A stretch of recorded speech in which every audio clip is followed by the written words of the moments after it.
कहानी की शुरुआत साइबेरिया की एक जेल से होती है, जहां हम ढेर सारे जर्मन सोल्जर्स को लाइन से खड़ा हुआ देखते हैं। दरअसल वर्ल्ड वॉर 2 के खत्म होने के बाद बहुत से जर्मन सोल्जर्स को रूस ने कैदी बना लिया था और उनसे दिन रात कोयले की खदानों में काम करवाने लगे। हालांकि इस जेल की सिक्योरिटी कुछ खास नहीं थी, लेकिन इसके बावजूद भी कोई इस जेल से भागने की हिम्मत नहीं करता था, क्योंकि इस जेल के हर तरफ कई किलोमीटर तक सिर्फ बर्फ ही बर्फ थी और यहाँ से इंसानी बस्ती लगभग 14,000 किलोमीटर दूर थी। इसलिए अगर किसी कैदी ने सपने में भी भागने का सोचा तो साइबेरिया की जमा देने वाली ठंड में उसकी मौत बिल्कुल पक्की थी। यह जेल को जानबूझकर हजारों किलोमीटर दूर फैली हुई बर्फ के बीच में बनाया गया था, इसीलिए आज तक कोई भी कैदी यहाँ से भागना तो दूर भागने का सोच भी नहीं पाया। लेकिन वहीं इन कैदियों के बीच एक कैदी ऐसा भी था जो बहुत ही शातिर दिमाग का था और वह इस जेल से भागकर अपने परिवार के पास वापस जाना चाहता था। दरअसल इसे इस जेल में पूरे 25 साल की सजा काटनी थी और इस कैदी का नाम क्लेमन फॉयल था। हालांकि क्लेमन ऐसा बिल्कुल भी नहीं चाहता था कि उसकी आधी जिंदगी इसी जेल में बीत जाए। वो किसी भी हालत में इस जेल से भागना चाहता था। किस्मत से एक दिन क्लेमन को भागने का मौका मिला और वह एक मालगाड़ी में फौरन बैठकर इस जेल से चोरी छिपे निकल गया। अब जेल के बाहर जब उसने खुले आसमान में सितारों को देखा तो वह खुशी से झूम उठा। अभी वह कुछ ही दूर पहुंचा था, तभी उस मालगाड़ी को रोक दिया गया और जब क्लेमन ने बाहर झांका तो एक रशियन सिपाही बंदूक ताने उसके सामने खड़ा था। बदकिस्मती से क्लेमन को पकड़ लिया गया और जेल से भागने के जुर्म में उसे एक सेल में बंद कर दिया गया। उस सेल में क्लेमन को पूरे 2 दिनों तक रखा गया। आखिरकार 2 दिन बाद उसे बाहर निकाला गया और जेल का वार्डन ने उसे कहा कि तुम्हारे साथी बेसब्री से तुम्हारा इंतजार कर रहे हैं। जैसे ही क्लेमन जेल में वापस गया तो उसके साथी लाठियां और डंडे लेकर उसका इंतजार कर रहे थे। सभी कैदी क्लेमन पर बहुत गुस्सा थे, क्योंकि क्लेमन के भागने की वजह से उन सबको पिछले 2 दिनों से खाना नहीं मिला था। अब बाकी कैदियों ने क्लेमन को देखते ही उस पर लाठी डंडे बरसाने शुरू कर दिए, जिससे क्लेमन बुरी तरह से जख्मी हो गया और फिर उसे जेल के हॉस्पिटल में एडमिट करना पड़ा। इस जेल का डॉक्टर भी एक जर्मन कैदी था। होश में आते ही क्लेमन ने डॉक्टर से कहा, मैं एक बार फिर से जेल से भागना चाहता हूँ और मुझे आपकी मदद चाहिए। डॉक्टर क्लेमन का जज्बा देखकर दंग रह गया। डॉक्टर ने उसे समझाया कि इस जेल से जिंदा भाग पाना नामुमकिन है और अगर तुम किसी तरह यहाँ से निकल भी गए तो बाहर की जमा देने वाली सर्दी में वापस नहीं लौटोगे। लेकिन सच यह भी है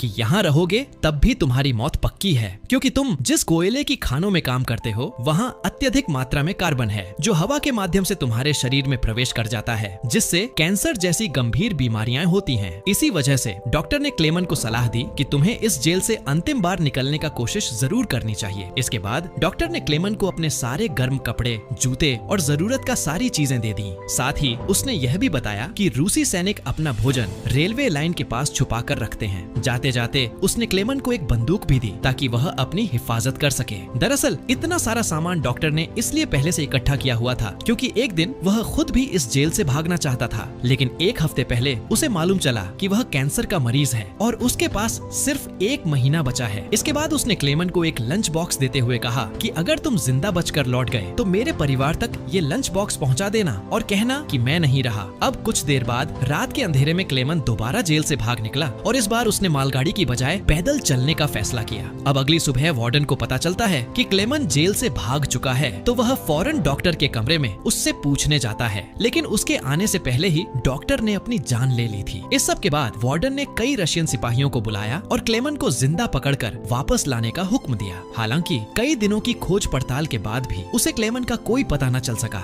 अब यहाँ जेल में सबको लगने लगा कि क्लेमन तो कब का जमकर मर चुका होगा, मगर वार्डन हार नहीं मानता है, क्योंकि उसे मालूम था कि क्लेमन बहुत स्ट्रॉन्ग है और वह इतनी आसानी से नहीं मर सकता। इसीलिए वार्डन ने हुक्म दिया कि सर्च ऑपरेशन जारी रखा जाए। तभी दूसरी ओर हम क्लेमन को देखते हैं, जो बर्फीले तूफान को पूरी ऊर्जा के साथ चीरता हुआ आगे बढ़ रहा था। जेल से भागे हुए उसे 9 दिन हो चुके थे कि अचानक कुत्तों के भौंकने की आवाज उसके कानों में पड़ी। पलटकर देखने पर उसने पाया कि एक स्लेज तेजी से उसकी ओर आ रही है। इससे पहले कि वह बचने के लिए कुछ कर पाता, स्लेज उसके ऊपर से गुजरती हुई आगे निकल गई। इसी पल क्लेमन की आंख खुली और उसे पता चला कि यह सब केवल एक सपना था। दरअसल पैदल चलते चलते क्लेमन को 9 दिन बीत चुके थे और उसका सारा खाना खत्म हो गया था। भूख और थकान से उसका बुरा हाल था। आगे बढ़ना लगभग नामुमकिन लग रहा था, मगर क्लेमन ने हार नहीं मानी और जैसे तैसे चलता रहा। कुछ और दिनों बाद उसके शरीर ने भी साथ देना छोड़ दिया और वह भूख के मारे बेहोश हो गया। कई घंटे बाद जब उसे होश आया तो उसने अपने आसपास एक अजीब सी आवाज सुनी। तभी क्लेमन की नजर एक सील पर पड़ी और उसे देखते ही उसकी आंखों में चमक आ गई।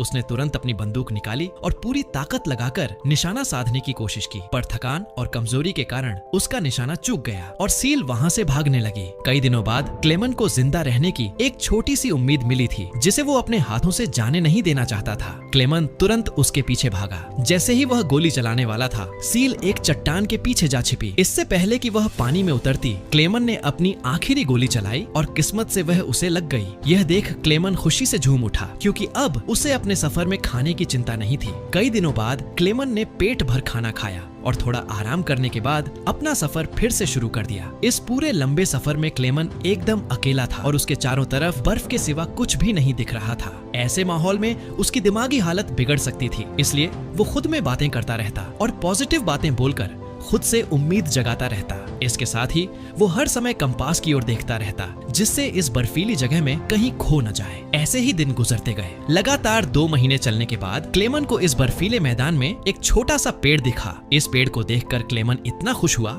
जैसे उसके हाथ कोई खजाना लग गया हो। फिर वो भागकर उसे गले लगा लेता है। दरअसल ये पेड़ इस बात का इशारा थी कि ये बर्फीला मैदान यहीं समाप्त होता है और आगे जंगल शुरू होने वाला है। वहीं उधर वार्डन, जो अब भी क्लेमन की तलाश में था, उसने अपने सिपाहियों को 500 किलोमीटर के दायरे में क्लेमन को ढूंढने का हुक्म दिया। फिर हम क्लेमन को देखते हैं जो जंगल में आगे बढ़ रहा था कि अचानक एक बर्फीला तूफान आ गया। तूफान की रफ्तार से बड़े बड़े पेड़ भी जमीन से उखड़कर गिरने लगे। क्लेमन आगे बढ़ने की कोशिश करता है, तभी एक बड़ा पेड़ सीधा उस पर गिर जाता है। क्लेमन की किस्मत अच्छी थी कि 2 आदमी सोने की तलाश में वहाँ से गुजर रहे थे। उन्होंने सही समय पर उसकी जान बचा ली। उसके बाद ये तीनों एक साथ आगे बढ़े और कई दिनों के सफर के बाद बर्फीले मैदान से बाहर निकल गए। रास्ते में उन्हें एक नदी मिली, जिसे पार करने के लिए उन्होंने लकड़ी की एक नाव बनाई। लेकिन इसी बीच नदी का बहाव तेज हो गया और नाव काबू से बाहर होने लगी। ऐसे में उनके एक साथी अपना बैलेंस खो बैठा और सीधा पानी में जा गिरा। यह देखते ही क्लेमन ने फौरन पानी में छलांग लगाई और किसी तरह उस आदमी को किनारे तक घसीटकर उसकी जान बचाई। दूसरी तरफ उनका दूसरा साथी उन दोनों को वहीं छोड़ देता है और अकेला आगे बढ़ने लगता है और लालच के मारे उसने अपने दोस्त का सोना भी खुद के पास रख लिया। थोड़ी देर बाद जब क्लेमन और दूसरा आदमी टेंट तक पहुँचे तो उस आदमी को अपने दोस्त पर बहुत गुस्सा आया और उसने गुस्से में उसे गोली मार दी। उसके बाद क्लेमन और वह आदमी ने सारा सामान उठाया और अपना सफर जारी रखा। वे दोनों कई महीनों तक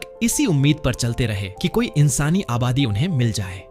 पर फिर से सर्दियों के कारण और हर तरफ के जंगल बर्फ की सफेद चादर में छिप गए। उस आदमी ने जो सामान उठाया था वह काफी भारी था, इसलिए उसे बर्फ में चलने में दिक्कत हो रही थी। यह देखकर क्लेमन ने उसका बोझ हल्का करने की कोशिश की और कहा कि कुछ देर के लिए अपना सामान उसे दे दे। लेकिन यहीं पर उस आदमी को शक हुआ कि शायद क्लेमन भी उसका सोना चुराना चाहता है, इसलिए उसने क्लेमन पर हमला कर उसे नीचे धकेल दिया, जिससे क्लेमन बेहोश हो गया। थोड़ी देर बाद जब क्लेमन को होश आया तो उसने देखा कि भेड़ियों का एक झुंड उसकी तरफ बढ़ रहा था। अपनी जान बचाने के लिए क्लेमन एक पेड़ पर चढ़ने लगा, पर चढ़ते चढ़ते एक भेड़िए ने उसका पांव पकड़ लिया। बदकिस्मती से पेड़ कमजोर निकला और बीच से टूट गया, जिससे क्लेमन नीचे गिर पड़ा। अब क्लेमन को लगा कि उसका अंत करीब है। तभी अचानक गोली चलने की आवाज आई।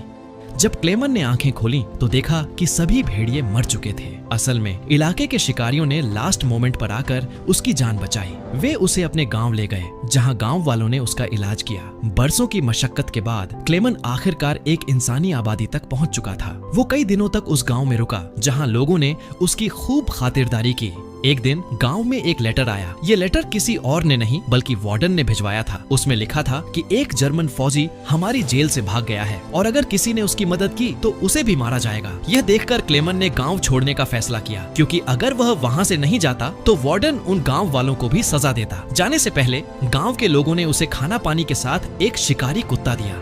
कमाल की बात तो ये थी कि अब इस लंबे सफर में क्लेमन अकेला नहीं था। वे दोनों साथ मिलकर कई दिनों तक चलते रहे। तभी कुछ देर बाद उन्हें एक लकड़ी की फैक्ट्री दिखी और कुत्ता खाने की तलाश में उसके पीछे दौड़ पड़ा। क्लेमन अपने कुत्ते के पीछे अंदर चला गया। इसके बाद वहाँ काम करने वालों ने क्लेमन को पहचान लिया और उसे मालिक के पास ले गए। क्लेमन की कहानी सुनकर मालिक को भी उस पर दया आ गई, जिसके बाद उन्होंने उसे खाना खिलाया और जर्मनी जाने वाली ट्रेन में बिठा दिया। क्लेमन खुश था कि वह आखिरकार घर जा सकता है, लेकिन किसे पता था कि मालिक ने वार्डन को पहले ही खबर दे दी है। दूसरी तरफ वार्डन अपने सिपाहियों के साथ स्टेशन पर उसका इंतजार कर रहा था, पर स्टेशन पहुंचने से पहले क्लेमन ने दूर से ही सिपाहियों को देख लिया। मौका मिलते ही वह ट्रेन से कूदकर भाग निकला। बदकिस्मती से रूसी सिपाहियों की नजर उस पर पड़ गई और वो उसके पीछे लग गए। क्लेमन ने जल्दी से वहाँ से निकलने की कोशिश की, लेकिन तभी अचानक से वार्डन वहाँ पहुँच गया। यह देखकर क्लेमन का दिल टूट गया। अब इससे पहले कि वार्डन उसे गिरफ्तार करता, क्लेमन के कुत्ते ने वार्डन पर हमला कर उसे काट लिया और इस तरह एक बार फिर क्लेमन अपनी पूरी जान लगाकर वहाँ से भाग गया। लेकिन तभी उसे गोली चलने की आवाज आई और जब उसने पीछे मुड़कर देखा तो उसने अपने कुत्ते को मरा हुआ पाया। यह देखकर क्लेमन को बहुत दुख हुआ, पर इसके बावजूद वह रुका नहीं और तेजी से भागता रहा। फिर वह एक ब्रिज के नीचे से गुजर रही ट्रेन के ऊपर कूदकर वहाँ से बचकर निकल गया। इससे पहले कि वार्डन कुछ कर पाता, क्लेमन बहुत दूर निकल चुका था। ऐसे ही दिन बीतते गए,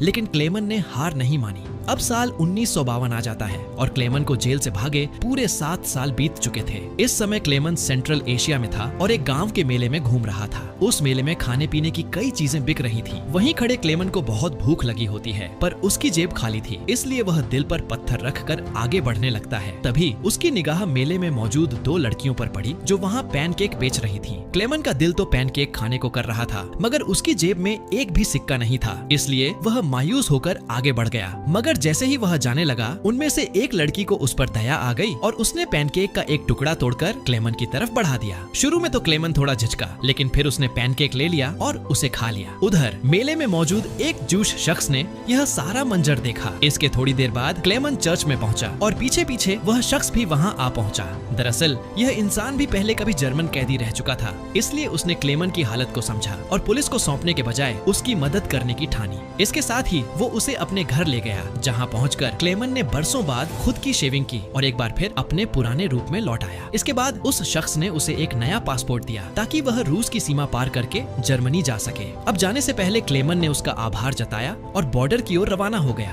कुछ दिनों बाद वह रूसी सीमा तक पहुंचा और वहां खड़े सिपाही को पासपोर्ट दिखाया। यहाँ क्लेमन को डर था कि कहीं सैनिक उसे पहचान न ले या फिर उसका नकली पासपोर्ट पकड़ा न जाए, लेकिन खुशकिस्मती से सब कुछ ठीक रहा और उसे सीमा पार करने की अनुमति मिल गई। यह देखकर क्लेमन की खुशी का ठिकाना नहीं रहा और वह हंसते हंसते आगे बढ़ गया। अब जैसे ही वह पुल के आधे रास्ते पर पहुंचा, अचानक एक तेज रोशनी उसकी आंखों पर पड़ी और जब उसने आंखें खोली तो सामने वार्डन खड़ा था। उसने पीछे मुड़कर देखा तो वो अभी भी रूस की सरजमी पर खड़ा था, यानी गिरफ्तारी कभी भी हो सकती थी। उस पल क्लेमन के गले से तो आवाज ही नहीं निकली, क्योंकि उसे लगा कि उसकी बरसों की मेहनत अब बेकार चली जाएगी। मगर तभी एक ऐसा पल आया जिसकी उसे भी उम्मीद नहीं थी। वार्डन ने बिना कुछ कहे रास्ता छोड़ दिया और क्लेमन को आगे जाने दिया। अब पहले तो क्लेमन को यकीन नहीं हुआ, लेकिन जब यकीन हुआ तो वो कांपते हुए कदमों से आगे बढ़ गया। दरअसल वार्डन उसकी हिम्मत और जिंदा रहने की लगन से बेहद प्रभावित हुआ था, इसलिए उसने उसे पकड़ने के बजाय रिहा कर दिया। इसके बाद क्लेमन ने वो बॉर्डर पार किया और आखिरकार जर्मनी पहुंच गया।